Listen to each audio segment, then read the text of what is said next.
The ship was dying. Could feel it in the way the metal screamed around him, the way the floor shook beneath his feet like a wounded animal taking its last breaths.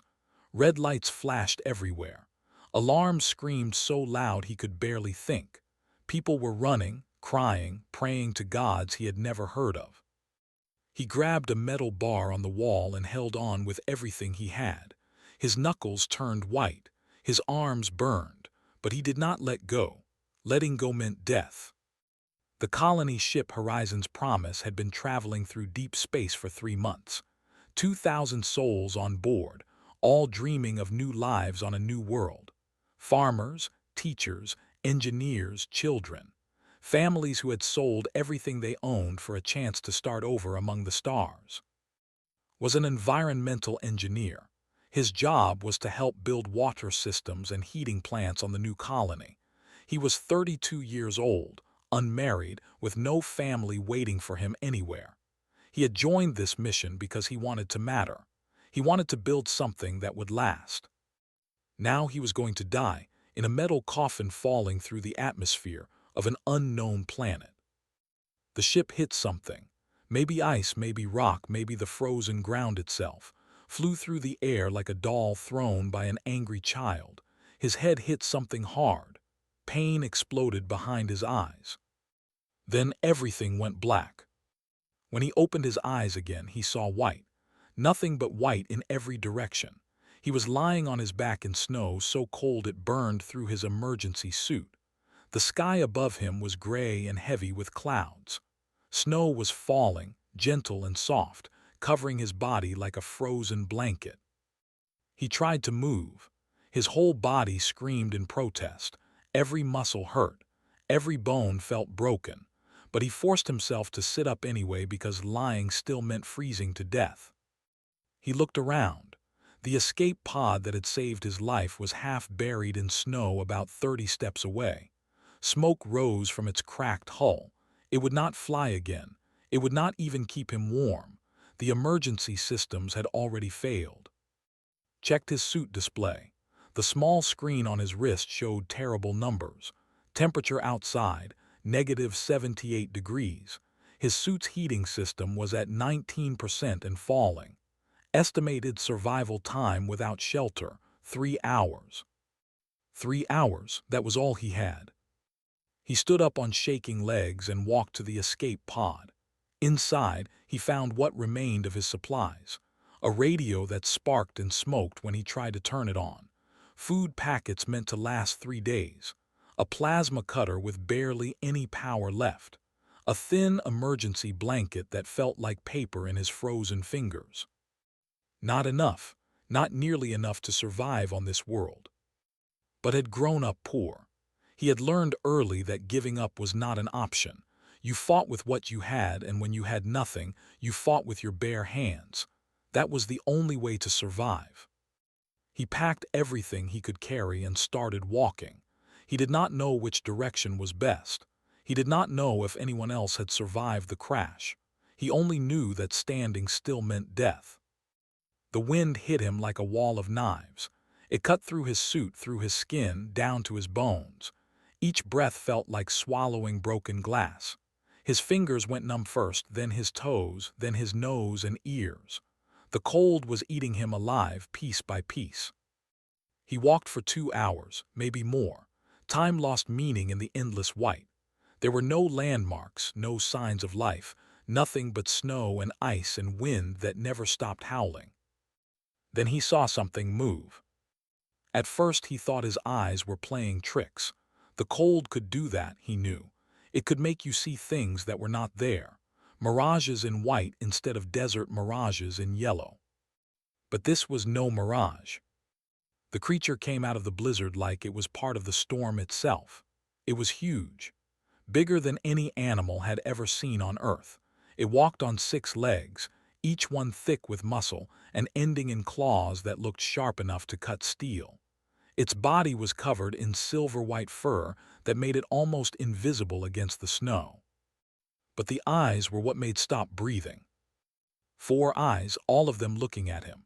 They reflected the pale light like mirrors, showing nothing inside. No emotion, no mercy, no fear. His hand moved slowly toward the plasma cutter on his belt. He knew it was useless. This creature could kill him in 1 second.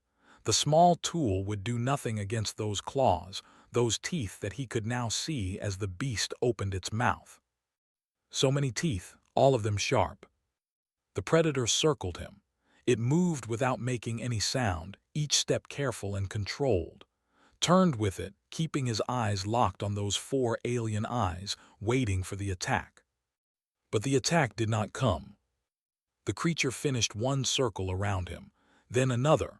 Then it did something did not expect at all. It sat down. Just sat there in the snow, about 4 steps away from him, watching him with those strange mirror eyes. Did not understand. Every survival instinct told him to run, but running would be suicide. This thing would catch him in 3 steps, so he stood still and watched it back, his heart pounding so hard he could hear it in his ears. Minutes passed. The blizzard continued around them, but neither moved.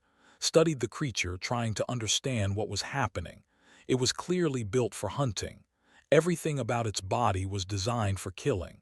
So why was it not killing him? Then he noticed something strange. The creature was not just watching him. It was also watching everything around him.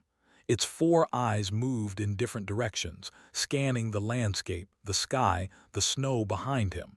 It was looking for something. Looking for threats. Was it protecting him? No, that was crazy. This was an alien predator on a frozen death world. It was probably just waiting for him to die from the cold so it could eat him without a fight. But still, it did not attack. The cold was becoming unbearable. His legs were shaking so hard he could barely stand. He needed shelter right now, or he would collapse and never get up again. He took a careful step backward. The creature's eyes followed him, but its body did not move. Another step. Still nothing. Slowly, carefully began to back away, his eyes searching for anything that could protect him from the wind. He found it about 100 steps away. A crack in the ice, leading down into what looked like a small cave. It was not much, but it would block the wind. When he reached the cave entrance, he looked back. The predator was still sitting in the same spot, still watching him with those mirror eyes. Crawled into the cave. It was small and dark and cold, but the wind could not reach him here. He wrapped himself in the emergency blanket and sat with his back against the ice wall, shivering so hard his teeth were clicking together. He expected the creature to leave, to go find easier food or return to wherever it came from. But as the hours passed and darkness fell, he saw something that made no sense. 4 glowing eyes at the cave entrance. The predator had followed him. It was lying at the mouth of his cave, blocking the entrance with its massive body. Should have been afraid. He should have been preparing to fight for his life. But as he sat there in the darkness, watching those eyes watch him, he felt something else. For the first time since the crash, he did not feel completely alone. The wind screamed outside. Other sounds came from far away. Hunting sounds, hungry sounds, other creatures moving in the darkness. The predator at his cave entrance shifted slightly. A low sound came from its chest, a warning growl, but not aimed at. Aimed at whatever was out there. Closed his eyes and let exhaustion take him. Tomorrow he would figure out what to do. Tomorrow he would find a way to survive. But tonight, impossible as it seemed, he would sleep under the protection of a creature that should have killed him hours ago. His last thought before sleep came was simple. Why? Why had this predator chosen to watch over him instead of eating him? He did not know the answer yet, but somehow, deep in his bones, he knew he would find out. 3 days passed on the frozen world and was still alive. He could hardly believe it himself. The cave had become his home. It was small and cold, but it kept him safe from the killing winds outside. He had rationed his food carefully, eating only tiny amounts each day, knowing that when it ran out he would have to find another way to survive. But food was not what kept him going, it was her. He had started calling the creature. He needed to call her something because calling her the creature or the predator felt wrong. She had saved his life too many times for such cold words. It meant world in the old language his grandmother used to speak. It seemed right for a creature who had become his whole world on this frozen planet. On the first night, she had stayed at the cave entrance, blocking the wind with her body. On the second night, she had disappeared into the storm and come back with something in her mouth. A small frozen animal, about the size of a cat. She had dropped it at the cave entrance and pushed it toward him with her nose. Had stared at her for a long time. Was she feeding him? Was that even possible? He had cooked the meat using the heat from his plasma cutter, and it had been the best meal of his life. Not because it tasted good. It did not. But because it meant something. It meant she was not trying to kill him. It meant she was trying to help. Why, he still did not know. Maybe he would never know. But he had decided to stop questioning it and start accepting it. By the third day, had stopped being afraid of. He still respected her power. She could kill him with one hit of her massive paw if she wanted, but she did not want to. That much was clear now. The heating system in his suit died completely on the evening of the third day. Watched the power drop to zero and felt real fear for the first time since meeting. Without heat, he would freeze to death before morning. The cave blocked the wind, but it was still far below freezing inside. He looked at. She was lying near the entrance as always, her massive body curled into a ball. Her silver fur seemed to glow in the dim light. Made a decision that any scientist would have called insane. He crawled toward her. His four eyes opened and fixed on him. She did not move. She did not growl. She just watched as he came closer, his body shaking from cold, his breath making clouds in the frozen air. "I'm sorry," whispered through chattering teeth. "I don't have a choice. I'll die if I stay away from you." He reached out with one trembling hand and touched her fur. It was like touching the sun. Heat poured from her body into his frozen fingers, spreading up his arm and into his chest. Gasped at the feeling. She was so warm. Her body was like a furnace, built by nature to survive in this frozen hell. Watched him for a long moment. Then she did something that made his heart stop. She shifted her body, making a space between her legs, and made a low sound in her throat. An invitation. Crawled into that space without thinking twice. He pressed his body against her warm fur, feeling the heat spread through his frozen bones. Curled around him, her massive body forming a protective shell, her head resting near his so he could feel her warm breath on his face. That night slept better than he had in years. When morning came, he woke to find watching him with those strange mirror eyes. But there was something different in them now. Something he had not seen before. Recognition, acceptance. She saw him not as prey, not as a threat, but as something else. Peck, over the next few days, began to study her. He was an engineer, trained to solve problems and understand how things worked. Was the most amazing thing he had ever tried to understand. She was intelligent, far more intelligent than any animal on Earth. When he pointed at something, she looked at it. When he made gestures, she seemed to understand what they meant. And slowly, through trial and error, they began to talk to each other. He learned her sounds first. The low rumble meant she was calm and content. The sharp hiss meant danger was near. The high whine meant hunger or need. And there was another sound, a soft clicking, that she made only when looking at him. He thought it might be something like a name, her name for him. She learned his patterns too. She understood when he was cold, when he was hungry, when he was scared. She responded to these things, bringing him food when he needed it, pressing close when the temperature dropped, standing guard when she sensed danger outside. They were learning each other. Two completely different species from different worlds, finding ways to communicate, to understand, to trust. On the seventh day, fixed his damaged radio enough to pick up a signal. Mostly static, but underneath the noise there was something else. A voice. A human voice. "This is Captain of the Horizon's promise. If anyone can hear this, we have made a survival camp. We have 47 survivors. Power is running out. Please respond if you can hear this." Then came the numbers, coordinates, a location. His hands shook as he calculated the distance. 40 kilometers, north and east from where he was, across open ice fields, through frozen mountains, over ground that would kill any normal human in hours. 40 kilometers might as well have been a million. He could never make that journey alone. But he was not alone. He looked at. She was watching him as she always did, her 4 eyes reflecting the faint light from his radio. Could he trust her to guide him?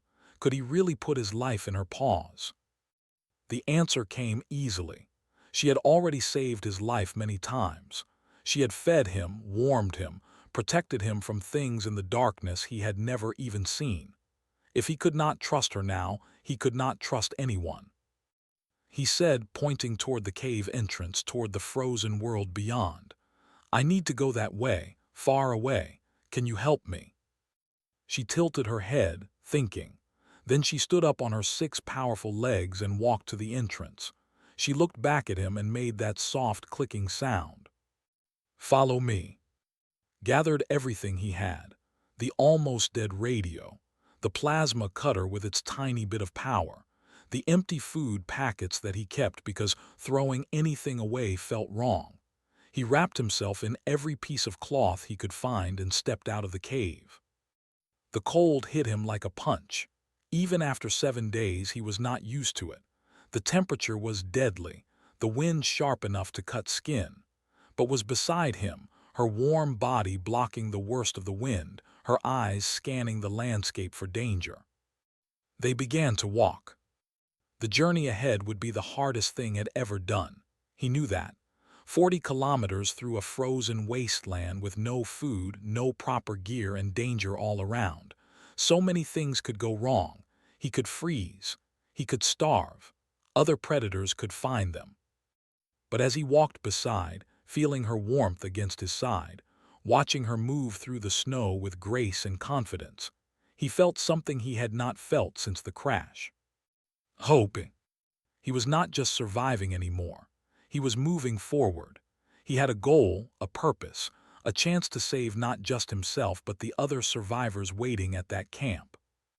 And he had something more valuable than any tool or weapon. He had a friend.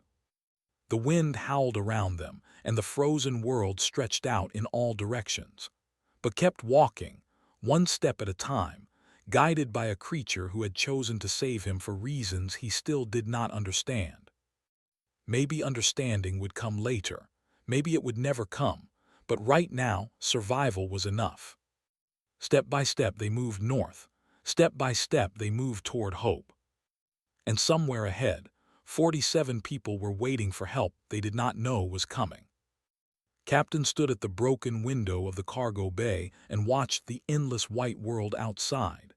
6 days had passed since the crash, and hope was dying faster than their power supply. The cargo bay had become home for 47 survivors.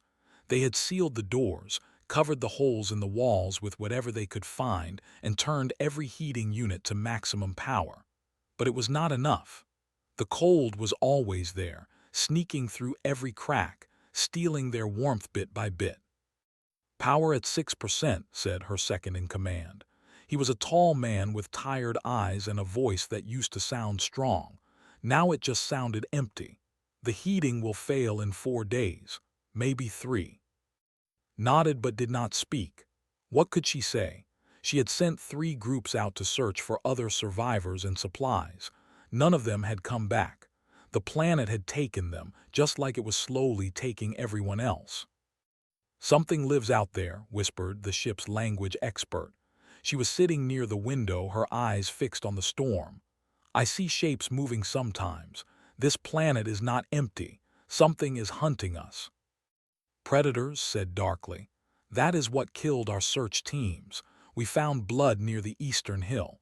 Whatever is out there, it eats meat." Turned away from the window.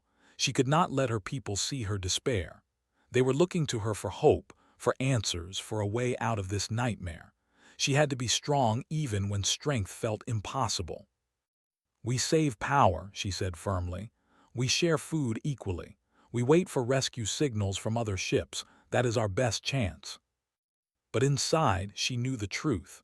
No rescue was coming. They were too far from the travel routes. By the time anyone realized the horizon's promise was missing, everyone here would be frozen solid.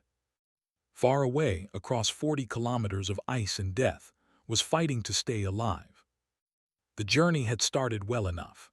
New paths through the frozen land that no human could have found alone. She led him through underground tunnels where the air was almost warm, through caves filled with strange glowing rocks that gave off small amounts of heat, along frozen rivers where the ice was thick enough to walk on safely. But even with her help, the journey was brutal. His body was failing. His lips were cracked and bleeding. His fingers and toes had gone numb days ago. Every breath hurt like fire in his lungs. He had stopped eating the day before because there was nothing left to eat. And they were not alone out here. First knew they were being followed on the third day of walking. Had stopped suddenly, her body going stiff, her 4 eyes scanning the white horizon. A low growl came from deep in her chest. He saw them a moment later, shapes moving through the snow, keeping pace with them but staying far away. Other predators, smaller than but moving together like a pack of wolves, their movements planned and careful. "How many?" whispered, even though he knew she could not understand his words. The answer came when they attacked. 6 of them burst from the snow, all teeth and claws and hunger. They were fast, faster than anything had ever seen, their bodies built for speed and killing on the ice. Met them with fury. She moved like water, her 6 legs giving her impossible speed and balance on the frozen ground. Her claws tore through the first attacker before it even reached. Her teeth found the throat of the second. She was a storm of violence, beautiful and terrifying at the same time. But 6 against 1 was too many, even for her. Saw the attacker coming at side. She was busy fighting 2 others and did not see it. The creature was going to hit her where she could not defend herself, and there was nothing she could do to stop it. But was there? He did not think, he just moved. His frozen body screamed in pain, but he forced it forward, the plasma cutter in his hand. The blade turned on with a weak hum, barely any power left, but enough to make it hot. He pushed the hot blade into the attacker's body just as it was about to reach. The creature screamed, a terrible sound that would stay in his memory forever. It turned on him, claws swinging, and he felt fire across his arm as it cut through his suit and into his flesh. Then was there. Her teeth closed around the creature's neck, and the fight was over. The other attackers ran away into the storm, leaving their dead behind. Stood among the bodies, breathing hard, her silver fur covered in blood. She turned to look at. He was on his knees in the snow, holding his wounded arm, blood running between his fingers. The pain was incredible, but he barely felt it. He was looking at and she was looking at him. Something passed between them in that moment, something that did not need words to explain. Slowly walked toward him. She lowered her big head and pressed it against his chest, right over his heart. A sound came from her throat, the soft clicking she used for him, but different now. Deeper, more important. "Thank you, pack mine." Put his good arm around her neck and held on. Tears froze on his face, but he did not care. They had fought together. They had bled together. They were not just traveler and guide anymore. They were family. The wound on his arm was bad. Used strips from his clothing to wrap it, but he knew infection was possible. He had no medicine, no way to clean it properly. All he could do was keep moving and hope his body was strong enough to fight whatever alien germs might be in his blood now. The next few days blurred together. Walk, rest, walk again. Found food for them both, catching small animals in the snow and sharing the meat with him. She found shelter when the storms became too strong to travel through. She kept him warm at night, curled around his shaking body, her heartbeat steady against his back. On the 12th day, saw something through the blowing snow. Lights, weak and flickering but definitely there. Human lights. He had made it. But before he went to the survivor camp, he needed something else. Something that would mean the difference between life and death for all those people waiting ahead. Led him to a place where heat rose from deep in the ground, a crack in the ice where warm air came up from below. Around this crack, strange plants grew. They looked like flowers made of dark crystal, and they felt warm when he touched them. "What is this?" asked, picking one up. It was light but solid, almost like coal. He looked at who was watching him with those patient eyes. "Can this?" He turned on his plasma cutter and touched the blade to the crystal plant.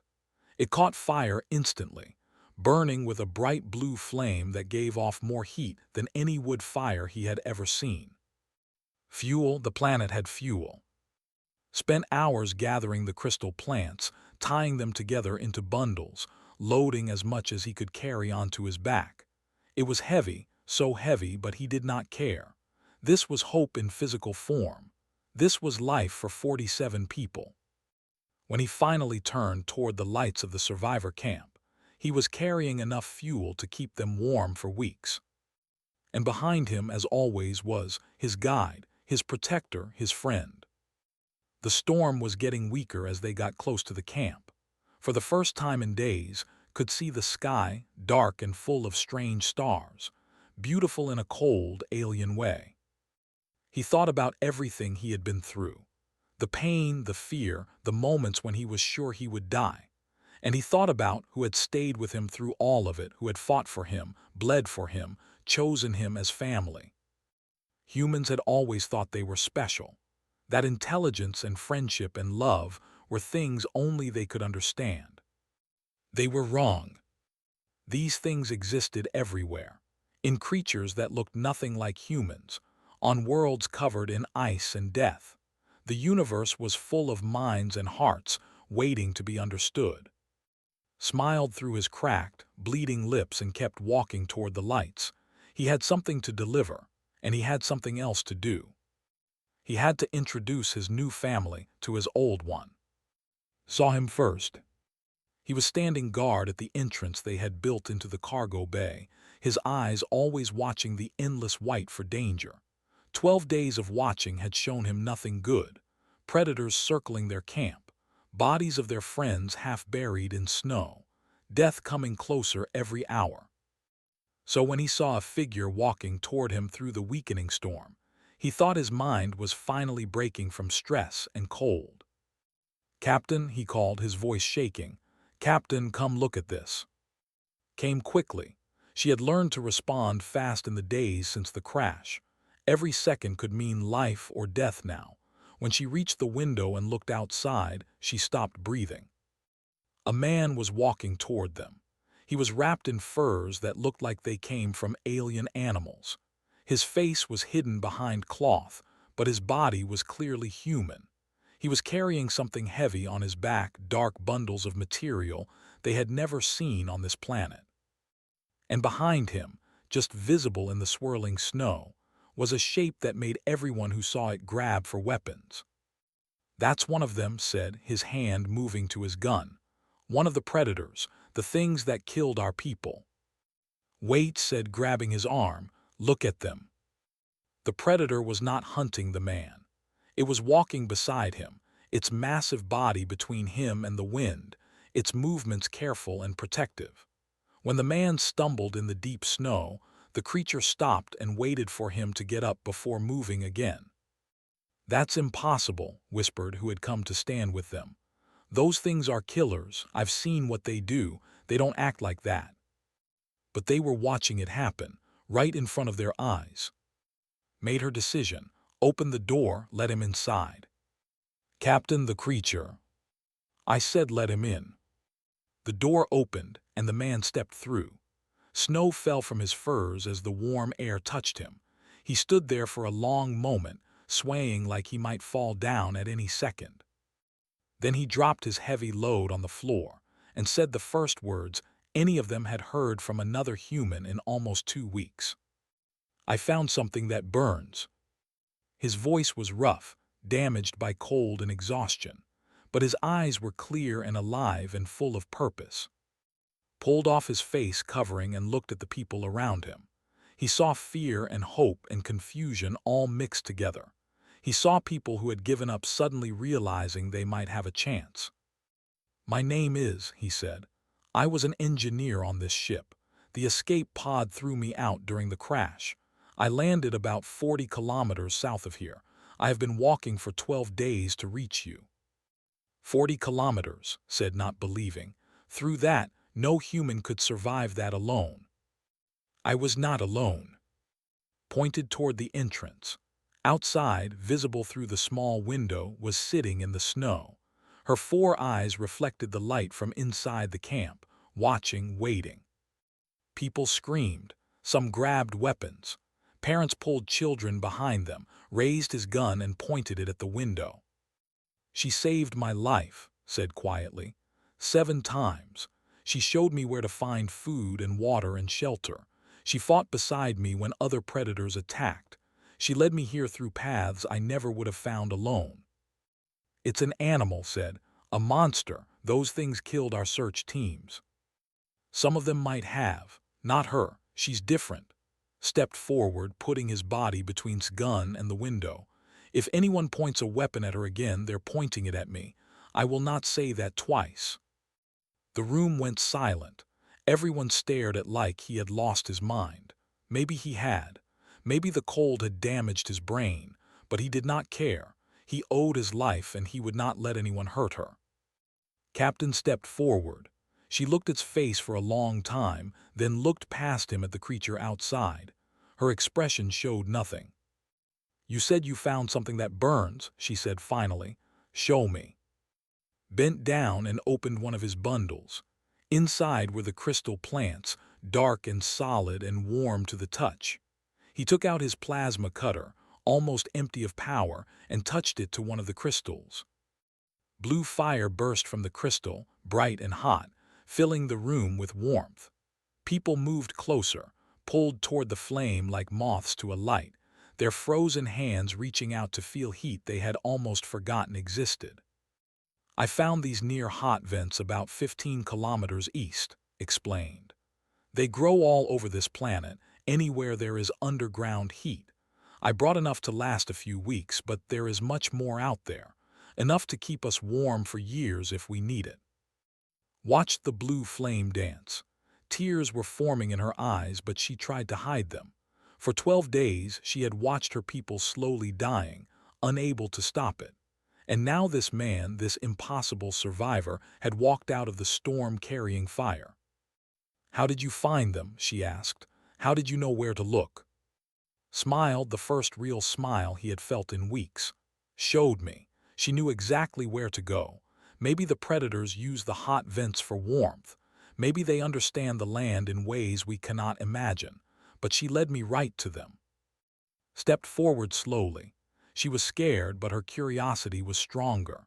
She studied languages, all kinds of communication. What she was seeing now was the most important discovery of her life.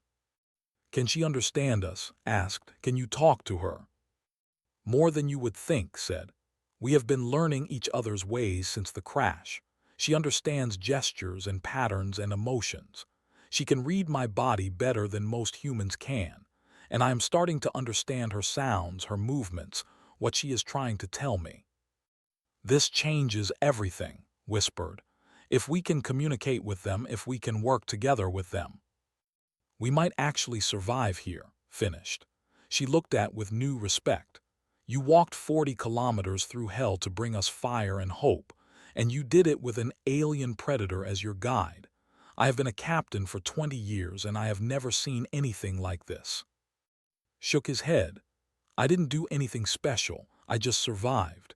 Is the one who made it possible. Without her, I would have died in that cave on the first night." "Then maybe we should thank her," said. She took a deep breath and walked toward the entrance. Opened the outer door. Captain started. "Open it."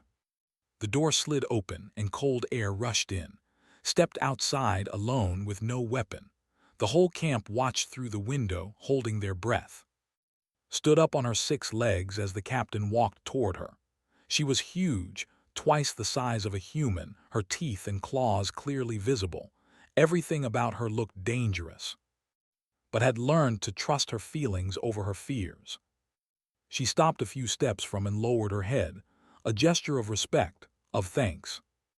"Thank you," she said simply, "for saving one of my people, for bringing him home." 4 eyes fixed on the captain. For a long moment nothing happened. Then the creature lowered her own head, matching his gesture perfectly.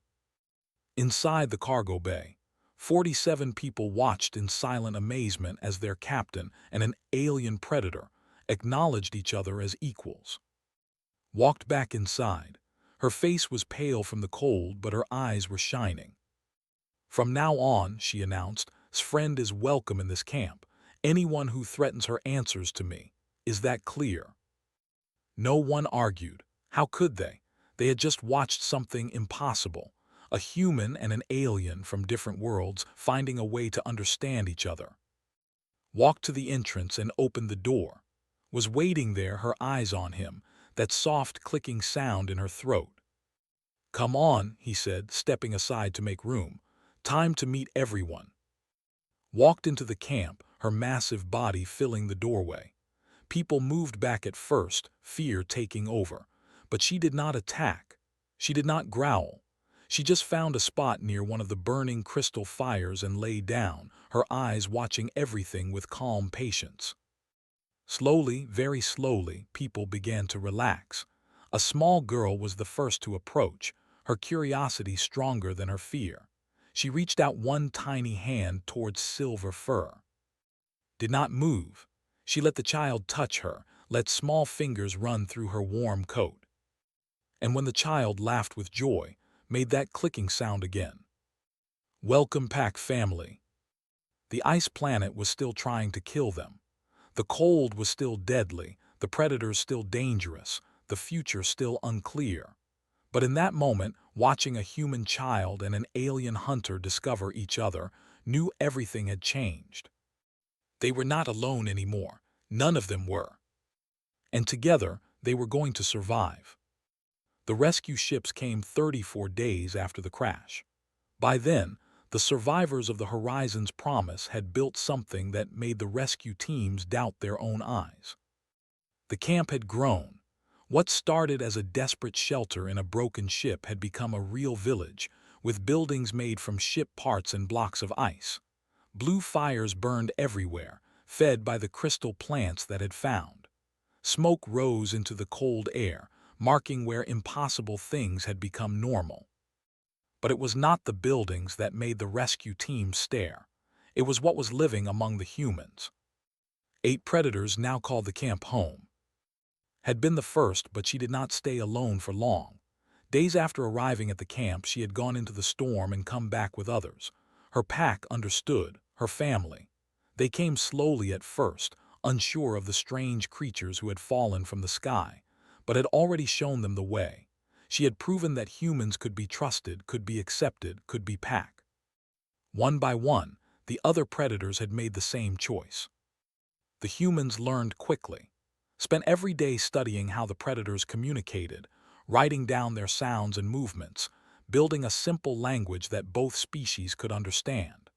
The children, brave in ways adults could never be, made friends with the younger predators, playing together in the snow like they had known each other forever.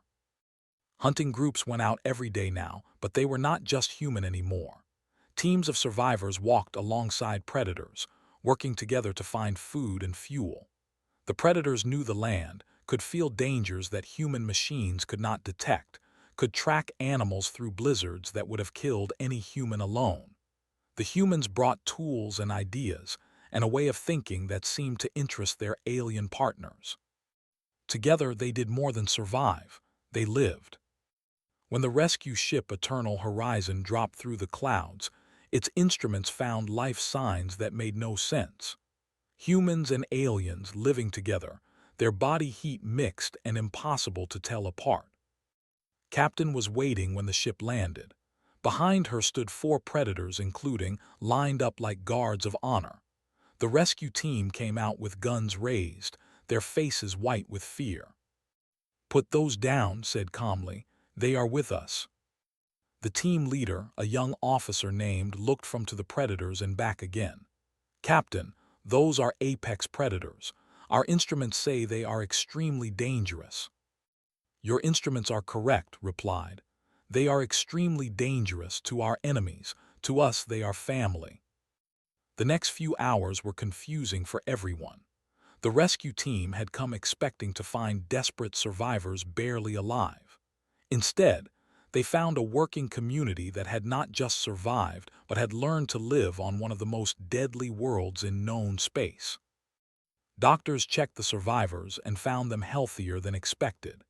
Engineers studied the crystal fuel and called it revolutionary. Scientists looked at the predators with a mixture of fear and excitement, taking notes and recordings and samples of fur. But it was who gave the longest interview. He sat in the medical room of the rescue ship, answering questions for hours. How had he survived the initial crash? How had he met? How had they learned to communicate? How had he made the impossible journey across 40 kilometers of frozen death? He told them everything. The cave, the first gift of food, the long nights pressed against warm fur, the attacks and the fights and the moments of understanding that went beyond words, the slow building of trust between two species that had never met before. When he finished, the interviewing officer sat quietly for a long time. "You understand what this means," she finally said. "You are not just a survivor. You are the first human to successfully communicate with an intelligent alien species. This will change everything. How we explore, how we colonize, how we understand life in the universe." Nodded. He had known for a while that what happened here would matter beyond his own life, but hearing it said out loud still felt strange. "What happens to the predators?" he asked. "What happens to—" The officer shifted uncomfortably. "That is not my decision. The Galactic Union will have to classify this planet, make rules for contact with the native species. Given how dangerous they are, there will probably be recommendations to stay away completely." "No." The word came out harder than meant it to, but he did not take it back. "These creatures saved our lives, all of us. They could have hunted us like prey, but they chose not to. They accepted us into their packs, shared their knowledge, helped us survive in a world that should have killed us. If the Union marks this planet as forbidden, if they try to keep humans away, they will be making a terrible mistake." The officer studied him. "What would you suggest?" "I would suggest learning from them, building relationships with them, treating them as partners, not threats. They have so much to teach us, and I think they want to learn from us too." 3 months later, Captain stood before the Galactic Union Council and gave her official report. The room was full of representatives from many worlds, all watching her carefully. She told them everything: the crash, the survival, the predators, the partnership that had formed between two species in the frozen darkness. She showed them recordings and data and statements from every survivor. When she finished, the council chairman spoke. "Captain, based on your report, we are ready to classify this planet as hazardous. No colonies, no development, limited contact with the native species. Safety of our people must come first." Shook her head. "With respect, Chairman, that would be wrong." "Explain." "This planet did not try to kill us, it tested us. And we passed because one man refused to see a predator as an enemy. He saw intelligence, curiosity, the ability to connect. And because of that, all of us survived." She looked around the room, meeting every eye. "The universe is full of dangerous things, but danger and opportunity often look the same. If we hide from everything that could hurt us, we will never find everything that could help us." The room was silent. "I recommend that this planet be classified as a partnership world," continued. "A place where humans and the native species can learn to live together, to study each other, to build something new. It will be hard. It will be dangerous, but I believe it will be worth it." The vote took 3 hours. When it was done, the planet was named a partnership world, the first of its kind in history. 6 months after the rescue, returned with the first official research team. Their ship came down through the clouds, landing at the exact spot where the Horizon's Promise had crashed so long ago. The cold hit like an old friend when he stepped off the ship. He had spent weeks on warm stations and comfortable ships, but part of him had never left this frozen world. Part of him belonged here now. Was waiting at the landing site. He had not been sure she would come. 6 months was a long time. Maybe she had forgotten him. Maybe she had found new pack members and moved on. But there she was, sitting in the snow exactly where he had last seen her, her 4 eyes fixed on the ship like she had been waiting all this time. Walked toward her. The research team stayed back, watching and recording. This moment would be studied for hundreds of years. First contact renewed. The bond between species proven real. He stopped in front of and dropped to his knees in the snow. Eye to eye, equal to equal. "I told you I would come back," he said softly. Made that clicking sound, the one she only used for him. Her massive head pressed forward until her forehead touched his. They stayed like that for a long moment, breathing the same frozen air, feeling each other's warmth. Welcome home, pack family forever. Closed his eyes and let the cold wind wash over him. He had traveled across the stars, survived impossible things, changed the way humans thought about the universe. But none of that mattered as much as this moment. He was home with his friend, with his pack. And together, they would show everyone what was possible when different species chose understanding over fear. The ice planet stretched out around them, beautiful and deadly and full of secrets waiting to be found. Blue fires burned in the distance, marking the village that had grown from desperate survival into something new. Humans and predators, walking together into the future. This was how it began.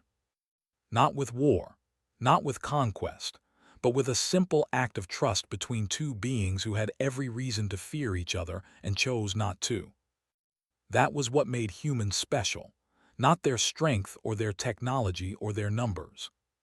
Their ability to reach out, even to the most frightening things, and find connection. And now that ability had spread to the ice world too.